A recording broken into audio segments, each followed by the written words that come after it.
to make that work. So again, it's discussions with the likes of David and making sure, who can actually get the money. If you can't get it yourself, is there a way around that, and just try our hardest to get them the money.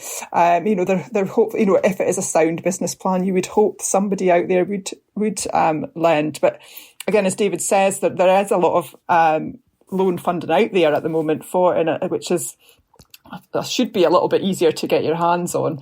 You're doing it to try and promote your business a bit more, and another income stream, and get more people to the countryside, and so there is a good story there to tell. So it's just trying to make sure that the story's the best it can be to get the money.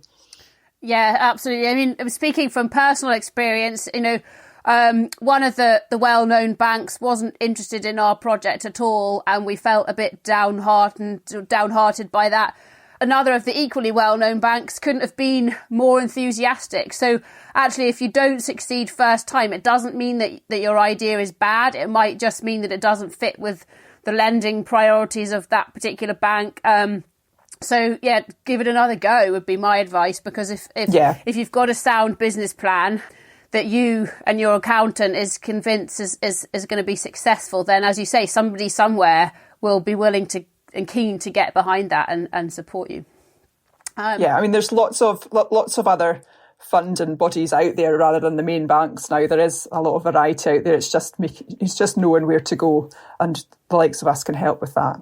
We also have a situation down here in the borders. We now have the South of Scotland Enterprise, which we have never had before. We have access potentially to funds in the border lands that never were available before. It's very similar to what they used to have in the Highlands and Islands Development Fund. And so, I know of one caravan and camping site that's just been given funding for their infrastructure. And, there are many things that, if you've got confidence in your business plan and you definitely want to do it and you're a determined person, you can get the funding and you can make it happen and make it happen successfully. That's having the confidence in what you want to do and making sure that people, if you can't find the right person on day one, don't give up. You'll find somebody, and there's plenty of opportunities if you think about it a bit harder, look a bit harder. It's amazing what you can do. Very true. There's a phrase or a quote that's been following me around all of this week. I've read it 3 times in 3 separate places, which in itself is a bit freaky, but it was Henry Ford, I think, who said it originally, and it's whether you believe you can or whether you believe you can't, you're probably right. So it's sometimes it's about determination and doing the right thing and planning, and if you really have everything stacked up behind you, you can make it happen. There's a very good one that's been going around from Charles Darwin's. It's not the strongest or the fittest that survive. It's those that can adapt. They're the ones that survive. And that is not an exact quote. It's a sort of it's the right words, but in a different order. That could not be more true, I think, within the farming sector. Over recent weeks, we've talked about climate change and weather and all sorts of things on the podcast. And the common theme, whether it comes to diversification in new projects or whether it comes to weather that you can't control, is you have to be adaptable, otherwise you can't survive. I'd just like to reiterate that speaking to people in the first instance is the most important thing. Don't just rush off and do an idea. Speak to people first. Planning is the absolute key. You need to make sure that you've got off on the right foot. Yeah, quite right. And David, what do you think? What else do people need to be hearing from us at this stage? Well, once you've done your business plan, got your funding, decided you definitely want to do it, you then got to look at the sort of operational aspects of what you're doing and how that's going to work. So making sure your resources are properly. Look at your insurance. Your insurance policy for your farm will change considerably. You suddenly take you on a big risk. The general public coming on, they trip over things, they fall into things, they turn up in places they shouldn't be, and so on. You get litter that cattle eat, and you get a plastic bag that gets eaten by a cow in a silage field. Things like that happen. You've got to be prepared for things that are not always going to go as swimmingly as you want. There's also the marketing and the booking. There's going to be a huge number of these sites out there all over the country.